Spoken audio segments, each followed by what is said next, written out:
Peter Kade gripped the steering wheel of his rusted-out sedan like it was the only thing keeping his life from falling apart because right now, it kind of was. "Daddy, is the car braking again?"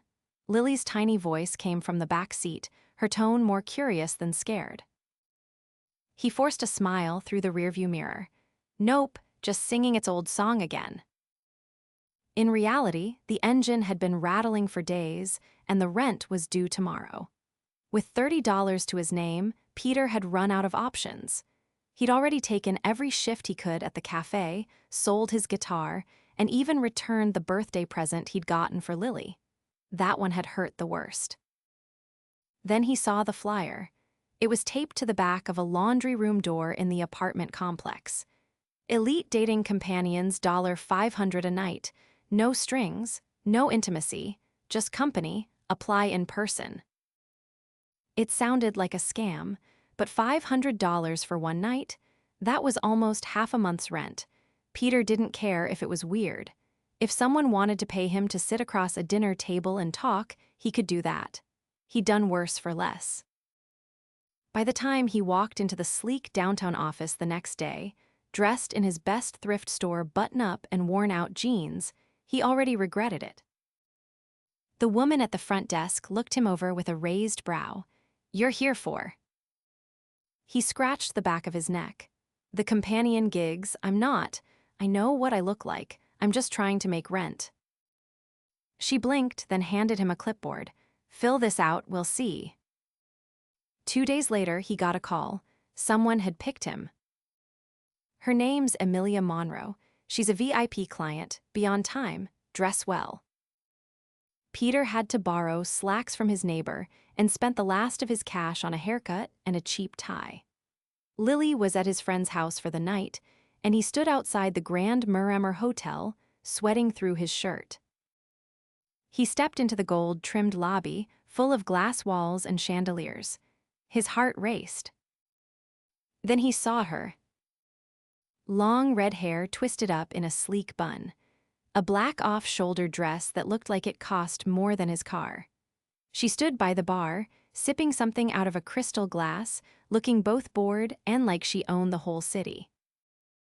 Peter walked toward her, suddenly hyper-aware of the scuff on his shoes. She turned, eyes locking on his. "You're Peter." Her voice was smooth, but there was something sharp under it, like she was always 3 steps ahead. He nodded. "That's me." Amelia looked at him for a long moment, then tilted her head. "You're not what I expected." Peter chuckled. "That's fair. I didn't expect to be here either." She arched a brow. "Why'd you do it?" "What this?" He gestured to the room. "Rent, kid, life." Her expression shifted for a split second. "You have a kid?"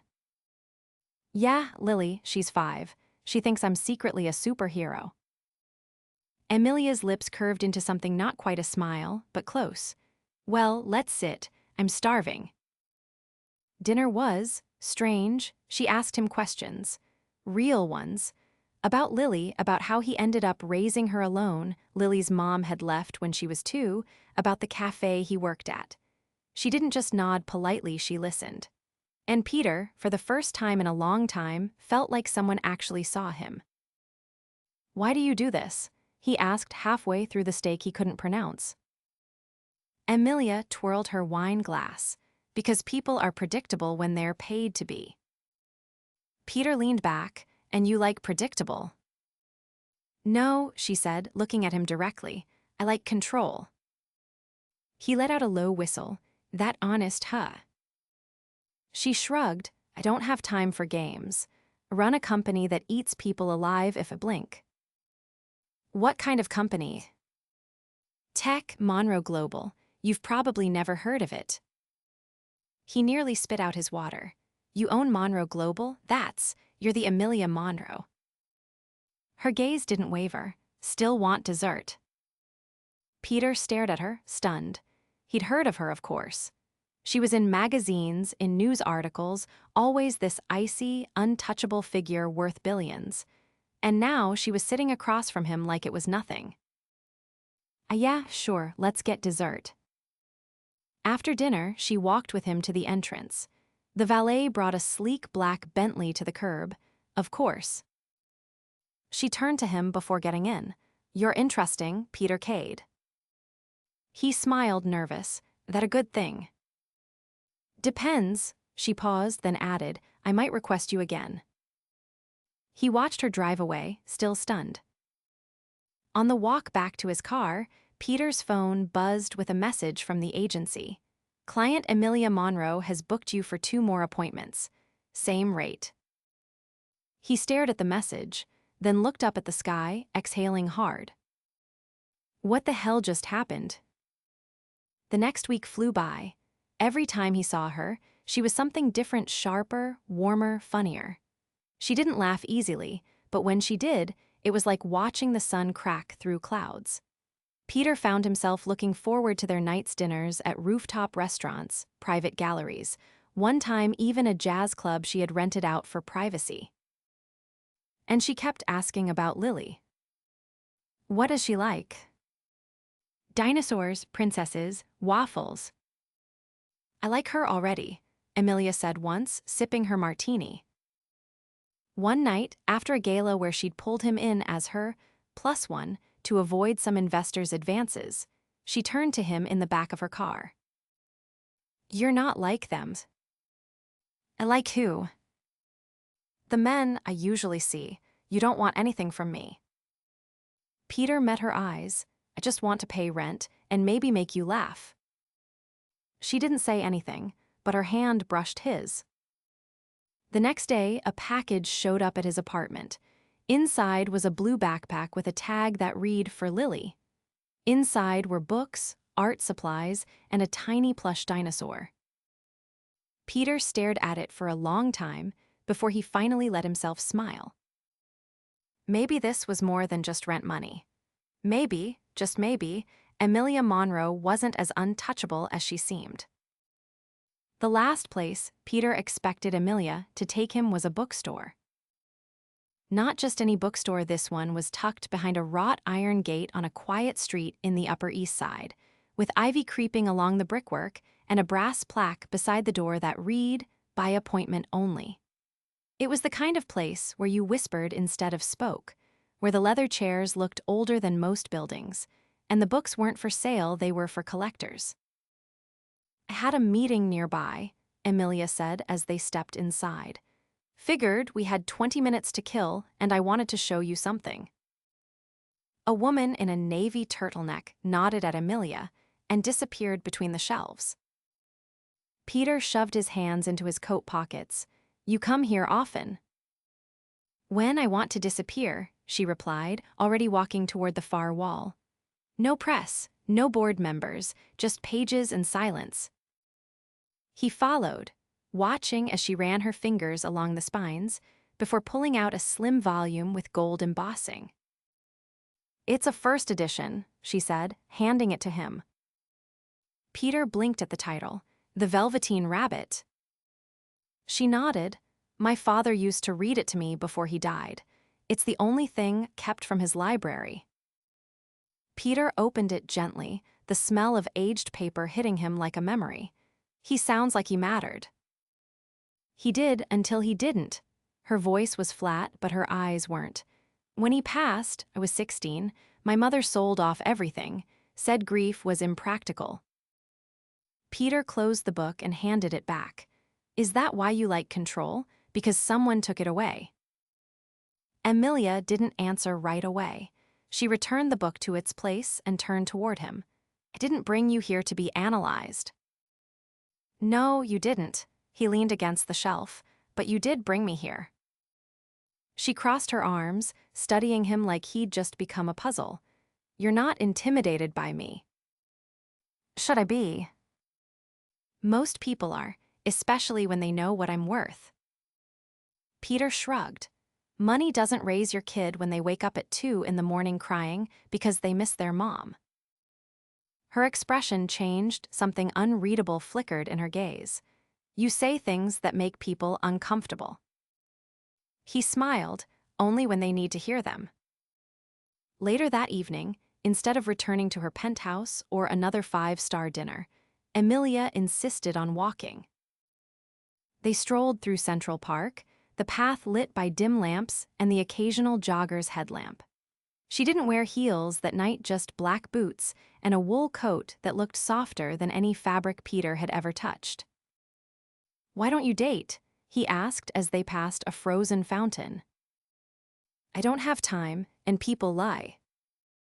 That's rich, coming from someone who hired a stranger to play boyfriend for hire. "I didn't hire you for lies," she said calmly. "I hired you for silence. You're the first man who didn't try to sell me a future the second we sat down." Peter kicked at a stray leaf. "Maybe I'm just not smart enough to think that far ahead." "I think you're smarter than most men with 3 degrees. He stopped walking. "You looked me up." "I had to make sure you weren't dangerous." "I work at a cafe and live in a 1-bedroom apartment with a dinosaur-obsessed 5-year-old. The only dangerous thing about me is my credit score." Amelia glanced at him, amused. "Still, I like to be thorough." They reached a bench, and she sat first. Peter hesitated before joining her. "I have a question," he said after a beat. "Ask." "Why me, out of the 100 options you probably had?" She looked out over the lake, silent for a long moment. "Because you looked like you didn't want to be there, and I was tired of men who did." Peter didn't know what to say to that, so he didn't say anything. The next morning, a black car pulled up outside the cafe where Peter worked. He was wiping down tables when the driver stepped inside and handed him a small envelope. Inside was a simple card with embossed lettering. "Saturday, 7 o'clock, don't be late." Peter turned it over. On the back, written in clean script, "Black tie required, bring Lily." He stared at the note, heart pounding. Why would she want his daughter there? He arranged for his neighbor to help him get Lily ready, and used the last of his savings to rent a tux. Lily twirled in her new dress, a gift that had arrived that morning in a box tied with silver ribbon. She called it her princess armor. When they arrived at the address on the card, Peter had to double-check it. It was the Metropolitan Museum of Art. The place was closed to the public, but every light inside was glowing, and a woman in a sleek headset escorted them through the marble halls until they reached the temple of Dendurroom. Peter froze. There, beneath the ancient Egyptian columns, was a table set for 3. Candles floated in the reflecting pool. A quartet played soft violin in the corner. Amelia stood at the far end of the room, wearing a navy satin gown, her hair in soft waves. Lily gasped, "Are we in a castle?" Peter couldn't speak. Amelia knelt down to Lily's level. "I thought if your dad was going to dinner with a queen, he should bring his princess." Lily beamed, "Are you a real queen?" "Only on weekends." Peter finally found his voice. "You did all this." "I wanted to meet her," Amelia said simply. "And I wanted her to know that her dad is the kind of man who belongs in places like this." Peter swallowed hard, his throat tight. "You didn't have to prove anything." "It wasn't for you," she said, eyes softening. "It was for her." That night, as the 3 of them sat beneath ancient stone and candlelight, something shifted. It wasn't just about rent anymore. And Peter realized, for the first time, he was no longer just playing a part. Peter stood in front of his mirror, straightening the tie Amelia had sent over that morning. It was navy, silk, and came in a box so heavy it could have doubled as a safe. Lily was already at Elise's apartment next door, happily distracted by board games and the promise of pancakes. Amelia had arranged the sitter herself, even sending over a backpack of new puzzles and a note that just said, "For emergencies and bribery." Peter shook his head, still not used to how easily she handled everything, like the world bent for her without her even needing to ask. Tonight wasn't like the others. This wasn't a dinner or a gallery tour or one of those nights where she kept him close to avoid some cloying investor. This time, she'd invited him to a private event at the Whitney, one where she was being honored for her contributions to emerging tech entrepreneurship. It wasn't a date, she'd said, but she'd also added, "Don't let anyone think I'm here alone." When he arrived, the museum was already pulsing with low music and warm light. The rooftop terrace had been transformed with hanging orbs of gold and white, flowers cascading from the ceiling like vines in a dream. Waiters moved expertly between clusters of people with trays of miniature delicacies Peter couldn't name. He spotted her near the center, mid-conversation with a woman in a pale gray suit.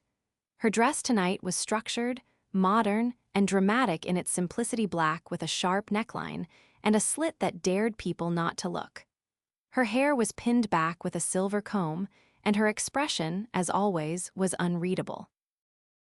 But when she saw him, it shifted. Subtly, his presence changed her posture. She tilted her body slightly toward him, an unspoken signal.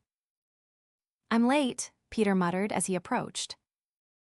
"You're right on time," Emilia replied without breaking stride in her conversation. She reached for his arm, looping hers through it as naturally as if they'd done it 100 times. The woman beside her raised an eyebrow. "And who is this?" "This is Peter Kade," Amelia said smoothly. "A friend." The woman's gaze lingered on Peter a beat too long. "A friend who looks like he stumbled into the wrong gala." Peter raised one brow. "That's because it did, but the food's good, so I'm staying." The woman blinked, clearly unsure how to respond. Amelia's lips twitched. "Lucinda, I'll see you inside." She led Peter away, her grip on his arm steady. "You know she's going to Google me the second we leave," he said. "She already has," Emilia replied. "She just didn't like what she found." Peter laughed under his breath. "You enjoy making people uncomfortable, don't you?" "I enjoy reminding them that power doesn't always look the way they expect." The speeches began soon after. Peter stood off to the side, watching as Amelia took the stage, her voice cool and composed as she thanked the board, the sponsors, and her late mentor. Her presence was electric, every word deliberate, every pause perfectly timed. She didn't scroll a single note. She didn't need to. He saw it then, not just her intelligence or control, but the weight she carried, the expectations, the endless eyes waiting for her to falter. When she stepped down, she didn't return to the cluster of executives waiting to congratulate her. She came to him. Peter held out a glass of something sparkling. For the woman who just froze a room full of billionaires with a single eyebrow raise. Amelia took the glass but didn't drink. "I'm glad you came." He studied her. "You're different here." "How so?" "You're quieter, not cold, just distant, like you're holding your breath." "That's not distance," she said. "That's armor." He nodded. "And what happens when you take it off?" Amelia didn't answer right away.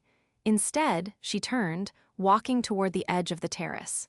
He followed, the city stretching out beneath them like a glittering map. "I wasn't supposed to be here," she said, voice low. "Everyone thought I'd sell the company after my father died, that I'd get married, disappear, let someone else take over." "But you didn't." "No, built something better than what he left behind." Peter leaned on the railing beside her. "And now?" "Now I have everything ever wanted." She looked at him. "Except someone who doesn't treat me like a prize or a threat." He didn't speak. He didn't need to. She stepped closer. "You're not afraid of me." "I'm not impressed by bank accounts or boardrooms," he said. "I've cleaned up finger paint from a ceiling and made dinner with 3 ingredients. I've seen real chaos." For the first time that night, she laughed. Not the polite, guarded sound she gave to donors and shareholders. This one was real, quick and bright, and so unexpected it made his chest ache. She looked at him, all trace of amusement fading. "Come home with me." Peter's breath caught. "Tonight?" "Yes." He hesitated. Emilia stepped back. "You don't have to." "It's not that," he said quickly. "It's just when I do, I want to make sure you know it's not about the money or the job." "It stopped being about the job a long time ago," she said quietly. He nodded once, then let's go. The ride to her penthouse was silent, but not tense. Charged, maybe, anticipatory. When they stepped inside, Peter saw the place differently than before, not as a fortress, but as something lonely in its perfection. Marble floors, sculptures, walls of glass, everything pristine, everything untouched. Amelia kicked off her heels and walked barefoot across the floor. "I don't usually bring people here. I don't usually get invited." She turned to face him. "Then we're both out of our depth." Peter crossed the room slowly. Maybe that's not such a bad thing. That night, nothing about her felt untouchable. She let him see the cracks, the quiet, the woman beneath the armor. And as dawn crept through the windows, painting the sky in soft pinks and silvers, Emilia reached for his hand under the covers. "Promise me something," she whispered. Peter turned his head. "Anything. Don't treat me like I'm invincible." He kissed her fingers one by one. "I won't, but I'll still fight beside you." For the first time, she let herself believe it. And Peter knew deep in his bones that this wasn't the end of something. It was the beginning. Peter stepped off the elevator into the lobby of Lily's preschool, with his heart thudding harder than it had for any of the galas, rooftop dinners, or private jazz nights. Her tiny backpack bounced against his side as he scanned for her bright curls among the scattering of toddlers being led out by giggling teachers.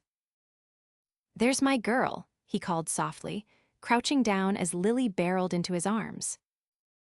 She clung to him, her cheeks flushed. "You're early." "I missed you." She pulled back with a suspicious squint. "You didn't forget the dinosaur cookies again, right?" He reached into his coat pocket and pulled out a small bag. "Never twice." As they walked out into the late afternoon chill, a sleek black car waited at the curb. Peter hesitated for the briefest moment, then opened the door and lifted Lily inside. The driver nodded without speaking, pulling smoothly into traffic. Lily peered out the tinted window. "Are we going to the big house again?"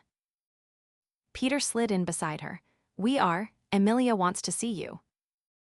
She nodded solemnly, as though this were a scheduled diplomatic meeting.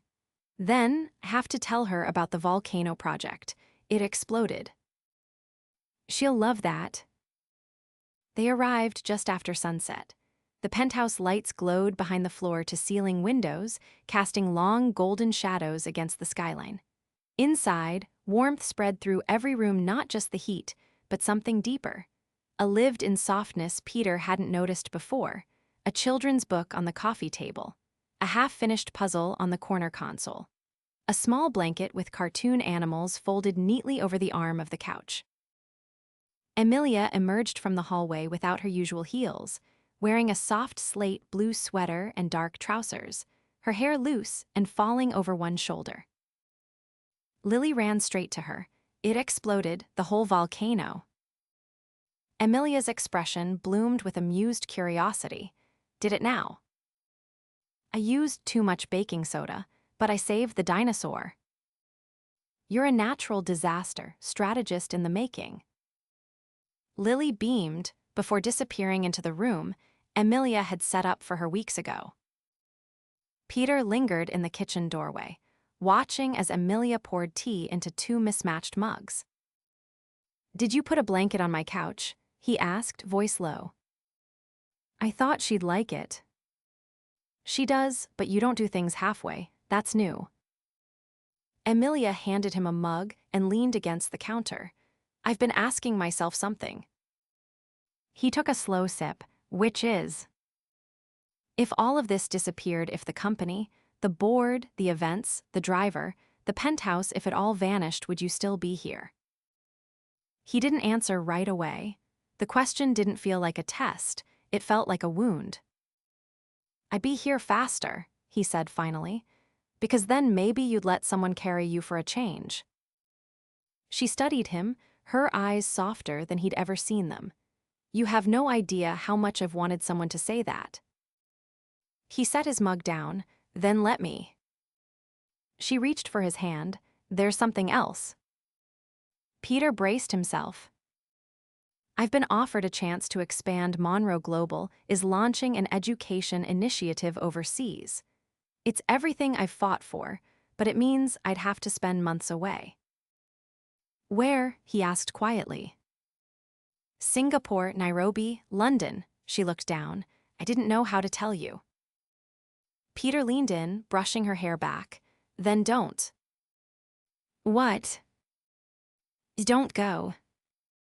She blinked. You're telling me to walk away from the very thing I built. No, I'm telling you to stop running from what you need. And what do I need, Peter? To stop proving yourself to ghosts. She didn't respond for a long time. Then she said, I don't want to go. Then don't. I love this city, she whispered. It loves you back. A sudden shout echoed from Lily's room. Found the missing T-Rex. Amelia laughed, the sound breaking like sunlight through water. She's going to rule the world. Peter reached for her again. She already does. Later that week, Amelia stood at the head of a long, glass conference table. Her executive board sat in silence as she reviewed the proposal for the global expansion. Then she closed the folder. I'm not taking it, she said, eyes steady. We'll partner with established organizations, we'll fund them, we'll send our best, but I'm not leaving. Someone cleared their throat. MS, Monroe, are you sure? I'm not asking for permission, she said. I'm telling you where I belong. The decision sent ripples through every tier of the company, but no one challenged her. Not openly, because when Emilia Monroe made a choice, it was final. That weekend, she stood at the edge of Central Park in a soft coat, watching Peter chase Lily through the leaves. The girl shrieked with laughter, running in lopsided zigzags until Peter scooped her up, spinning once before setting her down. Amelia smiled quietly. Peter walked over, brushing hair from his eyes. She wants to come live here full time. Does she? Amelia asked. She says the dinosaurs sleep better in your guest room. Amelia looked at him. And what do you want? He took her hands, drawing her close. A life, not just a moment. I've never done forever before. He kissed her forehead. You've done harder things.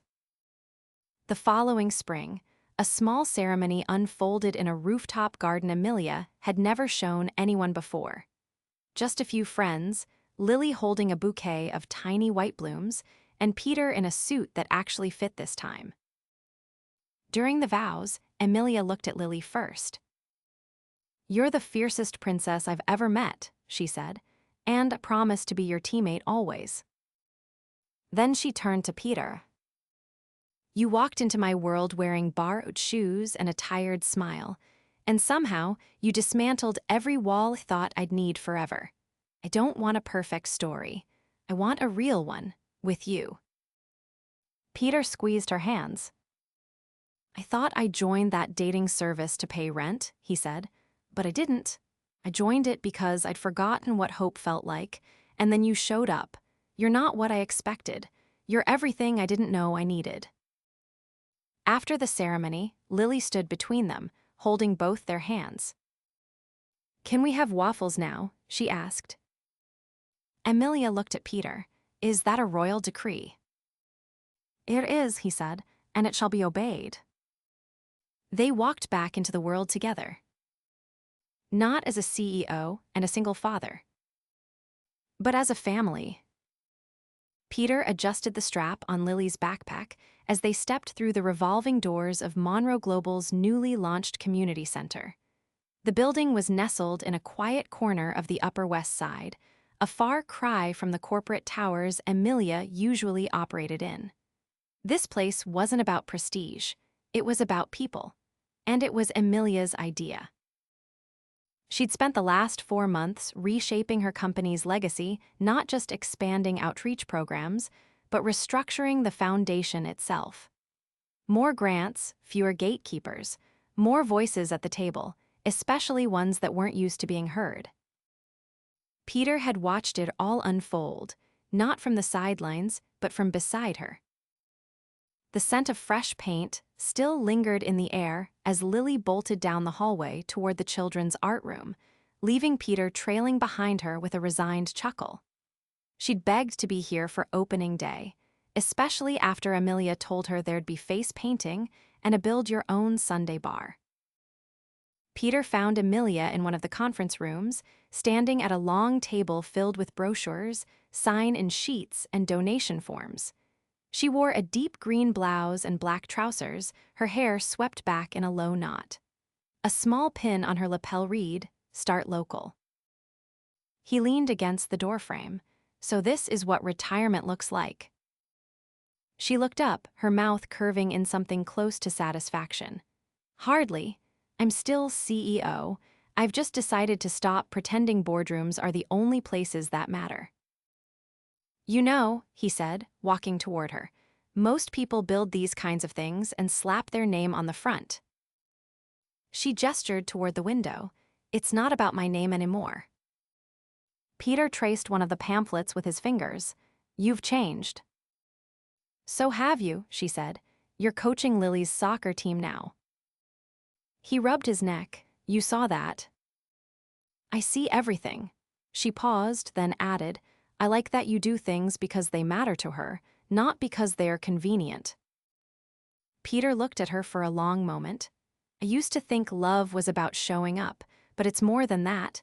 It's about staying, even when things get hard, especially when they do."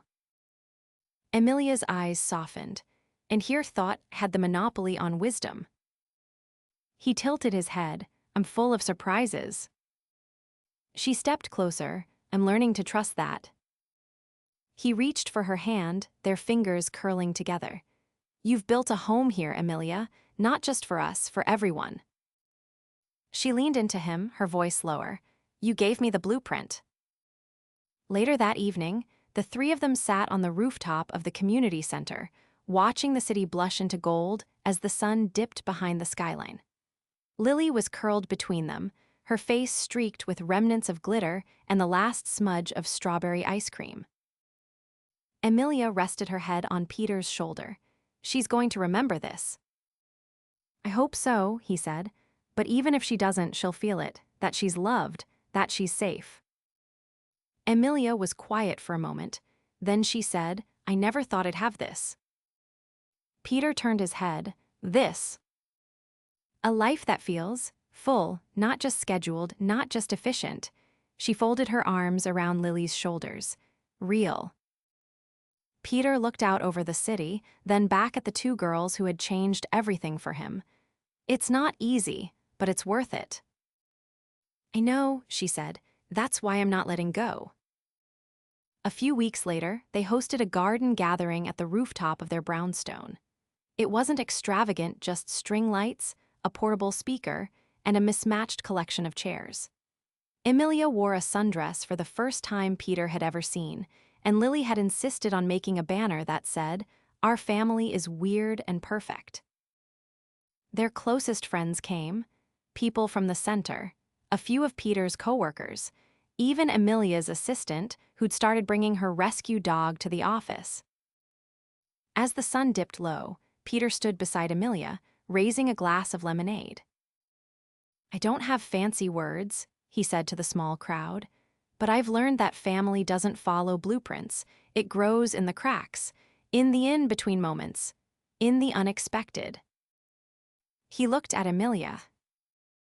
"In the people who walk into your life when you least expect them and stay, even when you don't think you deserve it."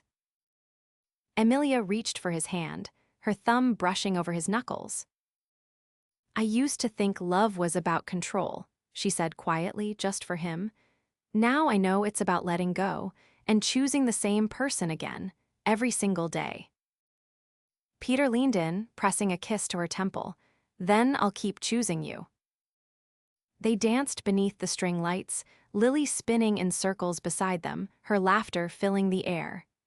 No gala, no flashbulbs, just music, family, and the quiet promise of something lasting.